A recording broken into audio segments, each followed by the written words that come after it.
Hey guys, Brendan here. Now today I want to take you through how to implement the perfect product page in your store. Now this perfect product page is a strategy that we've rolled out to my elite team in our $1 Million Store program, and everyone that's put it in place has seen an increase in conversion rate, so we know that it works. So I've created a PDF framework for you guys to use. So you can grab that below, or if you can't see it there, just comment workbook below and I'll send it through to you. But this is a workbook and a framework that we use to change our product pages to make sure that's high converting and so that everyone that visits your product page buys from you, right? That's really the goal for us. So I wanted to take you through the workshop that I put into our program, and I wanted to give you an insight into how we think about the product pages. So why is this important? Well, I guess when you look at your current theme in your current Shopify themes or your WordPress themes or your BigCommerce themes, whatever platform you're using, the themes that you get out of the box are just too basic, okay? So you just get everything that comes out of the box, but not anything that really squeezes people to click that add to cart button. So we want to make sure that we change that. Secondly, updating the existing theme that you've got can actually be really hard, right? Sometimes we get all the basic stuff, but we can't add in all the things that we need easily, and we have to use a developer to do that. So we wanted to get you a framework that you could just do all in one go, and then you don't have to think about tweaking it afterwards, okay? And then thirdly, if we don't have the right product page or we don't have the perfect product page, it's very hard for us to convince people to buy. It's very easy to put up an image and a price and a small description, but we have to convince the people to buy. And we think about that in a different way when we think about the perfect product page. So what is it that we want to get out of this program? Well, we want to make sure that you've got everything you need, but nothing you don't on your product page, okay? So everything that a customer needs to make a decision, but nothing that's going to distract them. Does that make sense? And then secondly to that, we want to make sure that it's simple to do. We want to give you a step-by-step checklist of the things that you need on your page that work and that convert, that we know from years and years of testing and that I use in my own stores that are actually going to work and create conversion. And then thirdly, we want to make sure that customers want to buy from you. So if you're selling similar products to other people, what we want to be able to do is differentiate your brand from theirs so customers want to buy from you and not them. So that's the other element of this product page, is separating you from your competitors. Now, the reason you guys haven't been doing a great job of this, and neither was I, was we're using basic themes all the time. So we often get the free Shopify themes, you know, your debuts and your Brooklyns and things like that, but they don't always convert really, really well because they're a little bit basic. They're default and it just doesn't really convert as well as we like, and it doesn't have the flexibility for you to be able to change them, okay? Secondly, the biggest mistake we made, and this is, you know what? It's definitely me as well, because I have shiny object syndrome. I don't know about you guys, but if I see a new tool or a widget that I think is going to increase my conversions, I add it to my store. But that's a big no-no. The more widgets and things that you have, the worse your store converts. And it's not necessarily because it slows you down. And we all know more apps on Shopify stores and WooCommerce stores slow you down. That's definitely impacts your conversions. But secondly, people get distracted, right? There's way too much choice. If they're seeing something flashing over here, and they're seeing something ding over here, and where they're seeing points and arrows here and videos and all that sort of stuff, they just get super distracted. And what we want to do is we want to be super clear, super concise, and direct them to where we want them to go. So how do we do that? Well, we don't want to play copycat, because if we're playing copycat, we're just going to look like everybody else. We're not going to stand out. There's an element of having consistency so people understand how to use your store, but we want to make sure that we clearly separate ourselves from our competitor, and we don't want to just be another sheep in the paddock, right? We want to actually be the one that stands out. We want to be the border collie that rounds up the sheep and wins all the time, all right? So we don't want to play copycat. So I want to introduce you to a concept that we put in place to help us design our product pages, and that is where we want to think about customer-centric design. Okay, so when we think about developing product pages or we're developing websites, we want to put the customer in front and make our designs all around them. We tend to think the other way, right? We tend to think our brand and our product first and customer second, but we actually have to flip it the other way and go, what's a customer thinking and what is it that they actually want from this? Does that make sense? Because if we don't think about the customer first, we're always going to be putting ourselves first. We're never going to solve their problem, and they're going to not put themselves in they're not going to have themselves in their own shoes to be able to make that decision. Hopefully that's pretty clear, but I'm going to explain to you what that means. So if I go through to here, this is the first page, guys, of the workbook that's down below. And of course I can't find my pen when I want to. Customer-centric design is all about making sure that we tick the right boxes for customers whilst they're thinking about it. So it's a little bit of psychology, guys. So when someone wants to buy something, they usually have a problem, a want, or a need. Okay, so what we want to do is we want to make sure that we have a product that solves a problem, okay? So if we think about what your product does, what problem does it solve? Okay, so most people will want to solve a problem. Their problem might be, I'm going to just grab my bottle of water that I have here. The problem might be, I'm thirsty, but I'm out and about, or I'm thirsty when I go for my walk, so I need a bottle that I can get that I can maybe refill all the time. So I don't want a glass, I want a bottle because I want to be able to reuse it, close the lid and make sure it doesn't spill. So that's my problem. So now what I want to do is I want to go and I want to actually find someone that can sell me a bottle that comes with water and it's reusable and I can travel with it. Okay, so that's my problem that I have. So I want to make sure that you can actually solve that problem for me. Okay, so that's the first thing. That's the first thing we need to show them. Do we have a product that solves a problem? All right, excellent. So then what we now need to do is we actually need to show, we need to show how we're solving that. So it's all well and good to show that we have the product and we understand your problem, but we actually need to show how we solve it. Okay, so we want to go, this is what we sell and this is how we solve the problem that you have. So we understand where the customer is in their buying cycle. Then what we need to do is we say, okay, everybody, we've got this problem, or we've got this product that solves your problem, but I'm going to give you proof. Is that making sense? I want to give them proof that what I say is true. So that's where the proof comes into play. We want to make sure that what we say is true. And then the third part of this is we need to remove the risk. Okay, what I mean by when I say remove the risk, if I'm going to buy something from someone and I'm putting my trust into you, I want to make sure that any risk that's there, any reason for me not to buy from you is removed. So we call these risk removers or objection busters. So sometimes people will want to buy something and they'll go, yeah, but, and the yeah, but might be, yeah, but it takes too long to get to me. Yeah, but what if it breaks? Yeah, but how long does it last? Yeah, but what if it doesn't fit? So these are all reasons for people not to buy. So what we need to do is we need to remove those risks from their thinking and give them no reason to not buy. Does that make sense? No reason to not buy? All right, so what we want to do is we want to remove risks. So we'll just write there risks. Okay, so we want to get rid of all the risks that go into play. So if we can do this, team, if we can show them that we know that we have a problem, a product that solves their problem, show them how it solves it, prove that what we say is true, and then remove any risks, do you think they're going to buy now? Of course they are. The problem with everyone's product pages now is they just don't tick those boxes. So I want you to think about that: problem, solution, proof, risk removal, okay? If we can nail all those things, then we're going to have a high converting product page.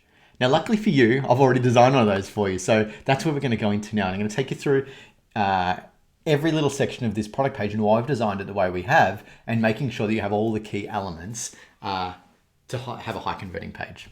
So if we go to the next page, team, what we can see here is this is the perfect product page builder. Now, this document has been designed for you to use as a bit of a checklist to send to your developers or yourself if you're a bit of a developer person. A lot of this can be done in Shopify or Woo itself. And what I've done is at each parts of this, I've written whether it's custom coded or added via an app. So we've looked into it and we've gone, okay, well, Shopify can either do this via an app or you just might need to change the code yourself. And usually we can use someone on Fiverr or something like that, or Hey Carson to do those changes for you. But yeah, I've just made it nice and easy for you guys. So really the way this works is we just sort of go from top to bottom and we just make sure that we have all these key elements, because all of these contribute to conversion rate optimization. All right. So firstly, the thing that we think is really important is to get the attention to show people that you are really all in on this product is product tags. Now, a lot of online stores, especially straight out of Shopify, don't actually have product tags, right? But I find in all the stores that I run and I own, product tags just increase the click-through rate on product pages and increase the conversion rate. So they're super, super powerful if used in the right way. All right. So what I want you guys to do here is think about your page and be like, okay, what product tags do I need? Bestsellers are a killer one. They're great. The reason I love bestseller is because you can really focus on products that you want to move, and it also creates a little bit of proof as well. We've got a new product, always great to show like a new tag because people love new stuff. You know, it's interesting, on fashion stores that I've worked on, the most clicked tab at the top of your navigation is new in, right?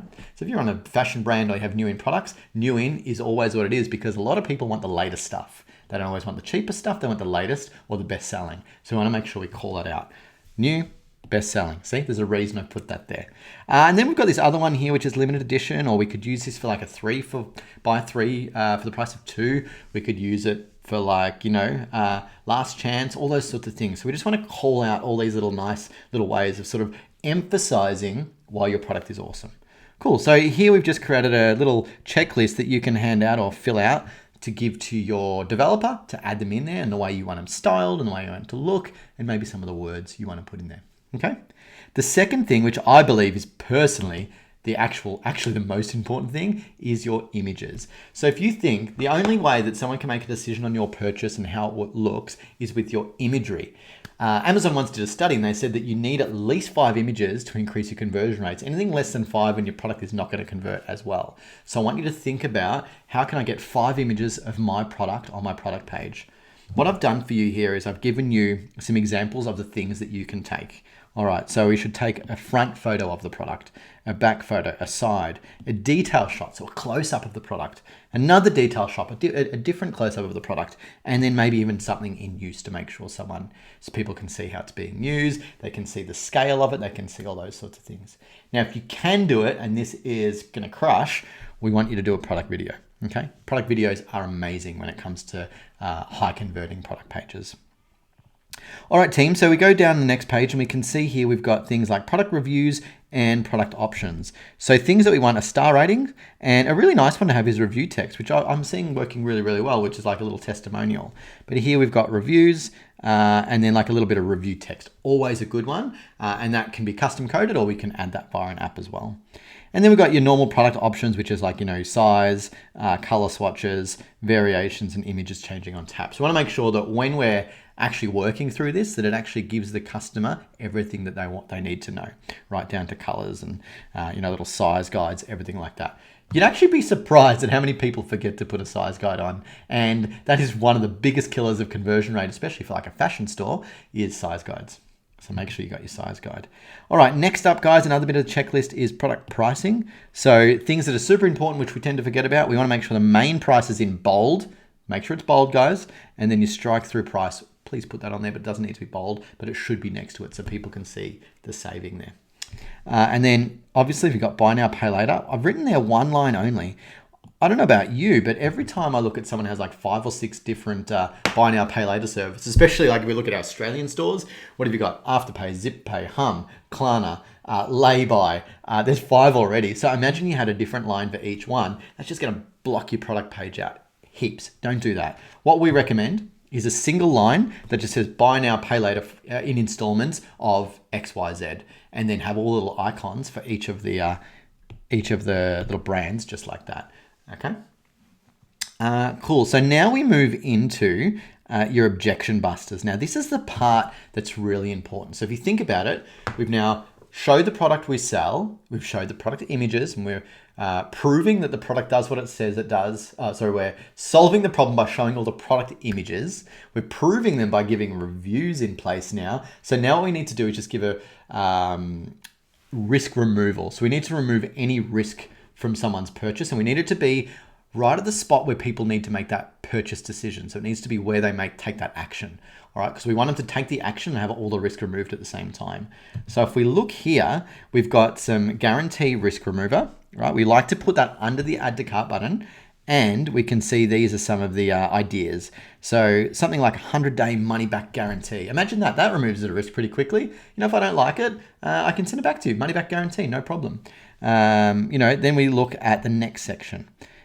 What's your shipping promise? How quick can you solve this problem for the person? What's unique about your product, and what's another unique point about your product? What separates your product from other people that sell a similar one? Some examples here, team, are USP 1, maybe made in Sydney, made in Australia, made in the US, made in the UK, depending on where you come from.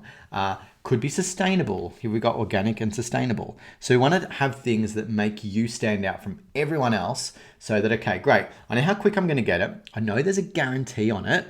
what makes it different. And these are these little check boxes that people have subconsciously in their head. They go, okay, yeah, I can make this decision. I could make this purchase.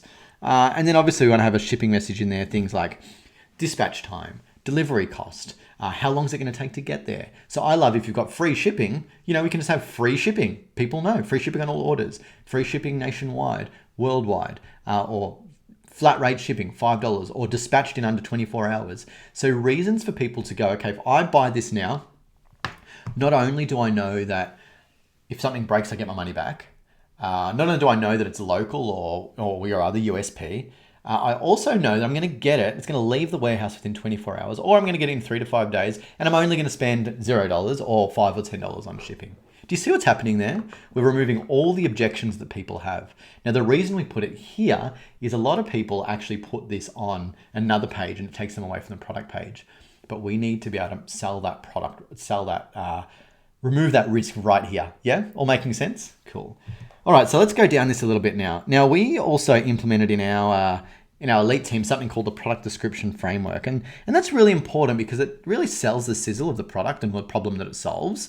So if you guys do want a copy of that, comment below or send me a message and I'll send that through to you guys. But product description framework is a really cool framework that we use to help you write product descriptions that convert, okay? So really the guts of it though is, what are you promising that it can solve?